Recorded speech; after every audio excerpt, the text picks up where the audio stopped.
Olá pessoal! Bem-vindos ao nosso canal. Hoje, mergulharemos em uma análise fascinante sobre o livro Liberdade para Escolher. Este livro nos leva a uma reflexão profunda sobre questões econômicas cruciais, desde a Grande Depressão até as intervenções governamentais e os mecanismos do livre mercado.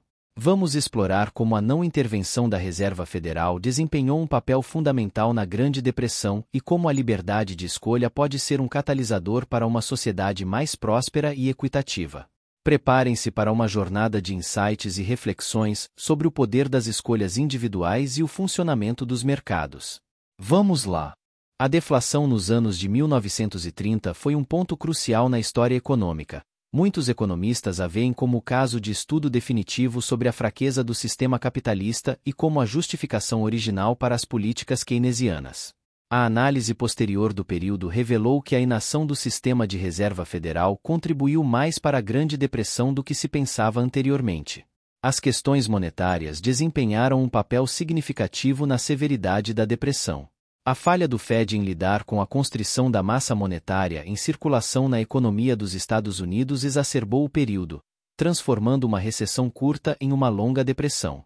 Como foi citado, o senso comum pode ter mudado, mas não a prática convencional. Os políticos conhecem a letra, mas não aprenderam a melodia. A perturbação que a deflação provoca no funcionamento da economia é significativa, pois a constrição monetária se propaga à economia real. Os preços são sinais cruciais que auxiliam empresas e indivíduos a compreender quais ações e atividades são lucrativas. Preços em ascensão estimulam a atividade e produção, enquanto preços em queda levam à redução dessas atividades. É importante destacar que os agentes econômicos podem ter dificuldades em distinguir entre uma queda de preços em seu setor e uma queda de preços generalizada e sistêmica, que é a deflação. O colapso monetário prolongou e agravou a Grande Depressão ao criar um ambiente econômico que replicava as condições de uma empresa não competitiva em dificuldades, mas afetando todas as empresas simultaneamente. A perturbação causada pela deflação enviou um sinal errôneo às empresas para desacelerarem e contraírem suas atividades. É fundamental reconhecer que o dinheiro pode exercer uma influência inadequada e incontrolável quando utilizado de forma inapropriada. A Grande Depressão foi um período de profunda crise econômica que deixou marcas indeléveis na história. O presidente Benjamin Strong consolidou a influência da Reserva Federal de Nova York durante os anos de 1910 e o início da década de 1920, liderando os conselhos de governadores do Fed em uma gestão firme dos assuntos monetários. No entanto, sua morte prematura em 1928 deixou um vazio que desencadeou uma luta pelo poder. O Conselho de Administração da Reserva Federal em Washington, D.C., opôs-se à postura inflacionária defendida pelo Fed de Nova York durante a recessão. O desenrolar dessa disputa demonstrou, retrospectivamente, que a abordagem de Nova York estava correta. Infelizmente, a reação global do Fed à crise foi hesitante e fraca, resultando em uma passividade que permitiu o agravamento da crise. Como foi sabiamente dito, a liberdade econômica é uma condição essencial para a liberdade política. Em 1931, como resposta à saída da Grã-Bretanha do padrão ouro, o Fed aumentou as taxas de juros para conter a saída de ouro dos Estados Unidos. Esta ação foi criticada, pois a economia global já estava em uma situação precária. Estudos posteriores revelaram que as reservas de ouro dos Estados Unidos na verdade aumentaram durante esse período. Assim, o Fed errou ao aumentar as taxas de juros e ao não tomar medidas eficazes para estimular a recuperação econômica. Em virtude dos mecanismos do padrão ouro, a depressão foi um problema originado nos Estados Unidos e não importado. Se o Fed tivesse seguido as regras do padrão ouro, teria aumentado a quantidade de dólares em circulação na economia. A presença do Fed como emprestador de último recurso proporcionou aos grandes bancos uma sensação de segurança, levando-os a não adotarem medidas emergenciais mais severas, como aquelas que salvaram os bancos menores durante a crise de 1907. A inflação nos anos de 1970 foi um período marcante na história econômica, com efeitos dramáticos da Depressão e da Segunda Guerra Mundial que pareciam justificar as políticas keynesianas. Nas décadas seguintes, tanto o Fed quanto o governo dos Estados Unidos se sentiram encorajados a adotar medidas que infringiam o comportamento monetário sensato. Mesmo a mera expectativa de uma recessão provocava pedidos por aumentos nos gastos governamentais para controlar o desemprego, pois o aumento de impostos era impopular e prejudicial para o emprego. As opções favoritas do Fed passaram a ser empréstimos e impressão de dinheiro para compensar a falta de liquidez.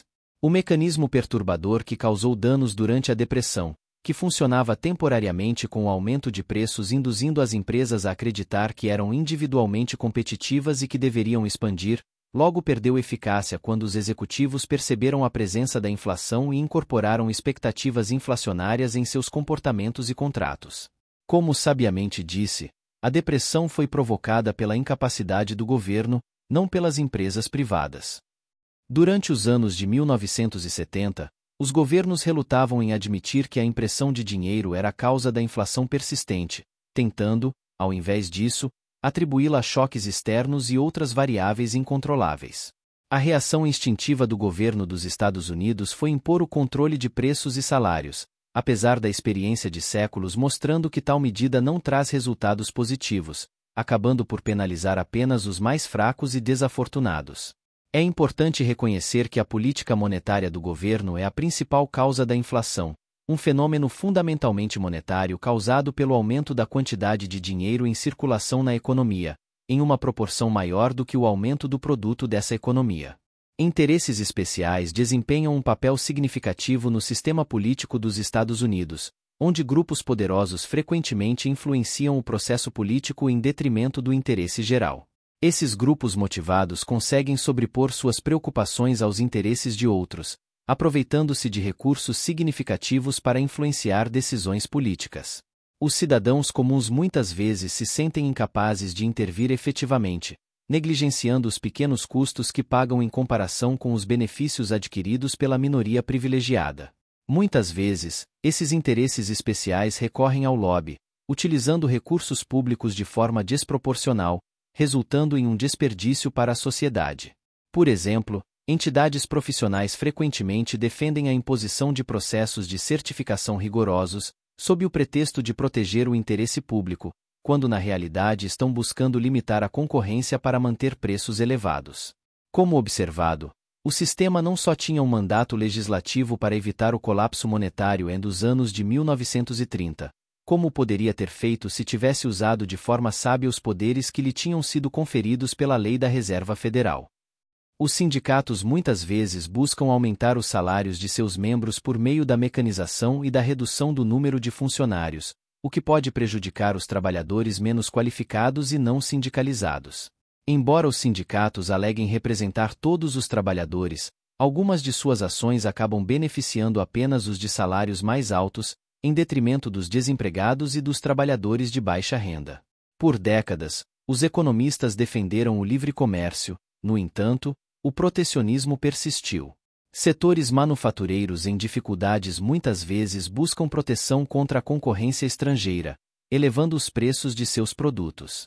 Os interesses especiais frequentemente mascaram suas demandas com retórica de interesse geral, enquanto aqueles que são prejudicados pela redução do comércio muitas vezes não têm voz para protestar.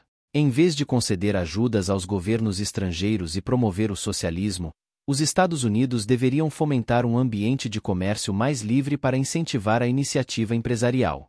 Uma postura de livre comércio nas relações exteriores seria mais objetiva e menos conflituosa do que as negociações tarifárias internacionais frequentemente associadas ao protecionismo.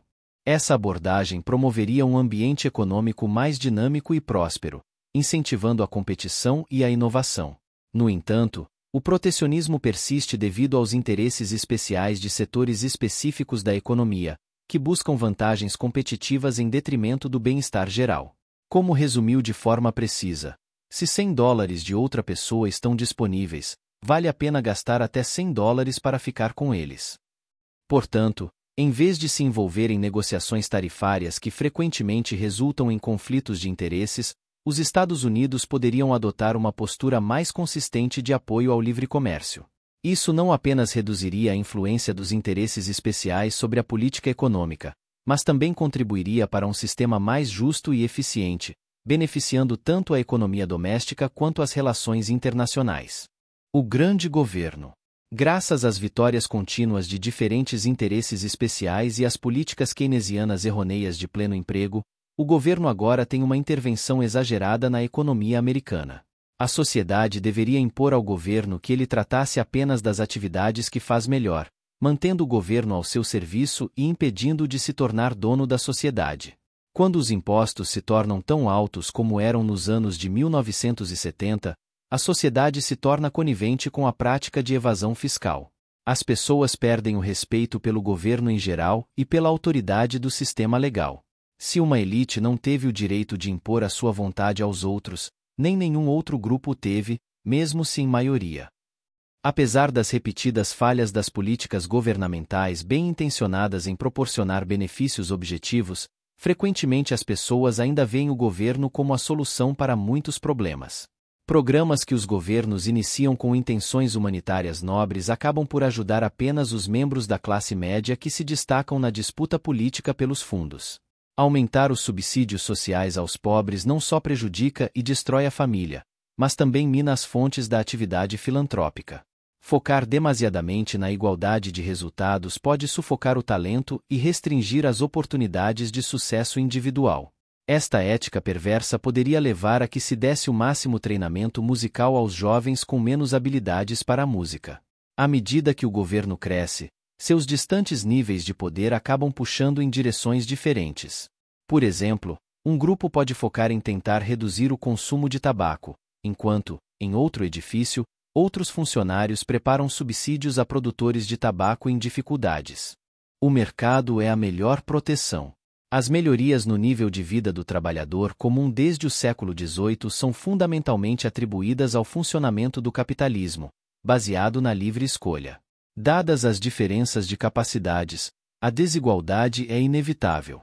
No capitalismo, as posições de privilégio estão sujeitas ao ataque constante por parte de outras pessoas com ambições. Os governos têm piorado as coisas ao tentar regular os mercados e os preços.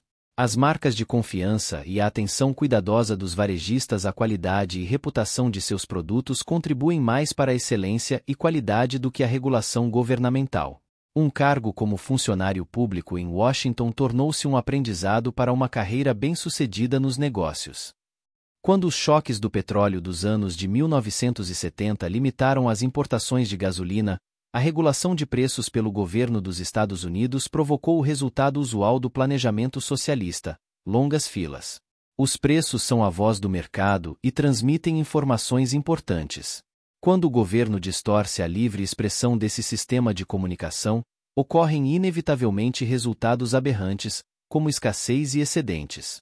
Um consumidor é protegido de ser explorado por um vendedor pela existência de outro vendedor a quem ele pode comprar e que está disposto a vender-lhe. A indústria farmacêutica ilustra como a regulação pode produzir resultados indesejáveis, ainda que contra-intuitivamente. Os reguladores precisam ser especialmente sensíveis mesmo ao menor risco de um fármaco não ser seguro, o que leva mais tempo para aprovar medicamentos que poderiam ajudar as pessoas. Eles também podem recusar ou atrasar produtos com grande potencial. O setor enfrenta custos de desenvolvimento muito altos e incentivos reduzidos para resolver condições de saúde específicas. Assim, o governo não serve aos melhores interesses dos doentes. Soluções desejáveis. Uma abordagem para desatar o nó criado pelos interesses especiais, inspirada pelo exemplo da livre expressão nos Estados Unidos, é agrupar e tratar todas as ações dos interesses especiais como um todo. Esta abordagem requer a adoção de regulamentos comedidos que limitem os objetivos que a sociedade tenta alcançar pelos canais políticos. Em vez de julgar os méritos de interesses individuais, a sociedade deveria promover diretrizes abrangentes para restringir as ações governamentais. A concorrência, quando permitida, protege melhor os consumidores do que os mecanismos alternativos do governo. Todas as pessoas veem os argumentos dos interesses especiais por perspectivas diferentes e, portanto, conclusões unânimes ou objetivas são raras. A livre expressão de uma pessoa pode ser vista como ofensiva por outra. O interesse especial egoísta de uma pessoa pode ser o antídoto necessário para superar uma injustiça para outra. Para pôr fim aos debates intermináveis sobre quais interesses especiais são úteis, a sociedade deveria adotar uma regra geral: agrupar e abolir todos os interesses especiais. Isso eliminaria as distorções e permitiria que o livre mercado funcionasse.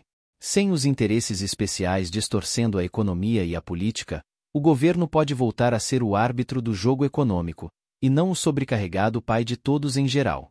O governo, por si só, é responsável por qualquer rápido aumento na quantidade de dinheiro.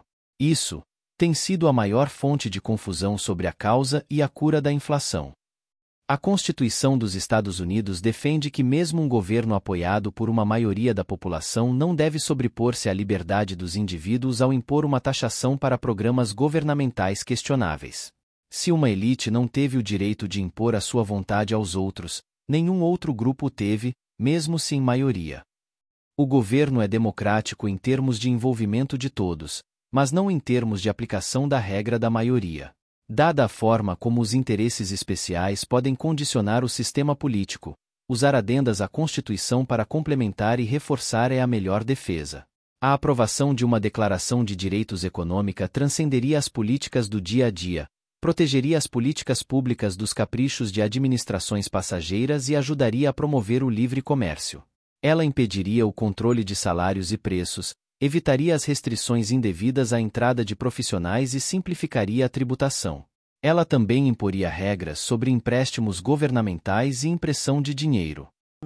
Espero sinceramente que tenham apreciado e que o vídeo tenha contribuído para o seu conhecimento. Se estiver interessado em adquirir um livro, não se esqueça de verificar o meu link de afiliado da Amazon na descrição abaixo. Agradeço imensamente por terem acompanhado até aqui. Que Deus os abençoe e até o próximo vídeo.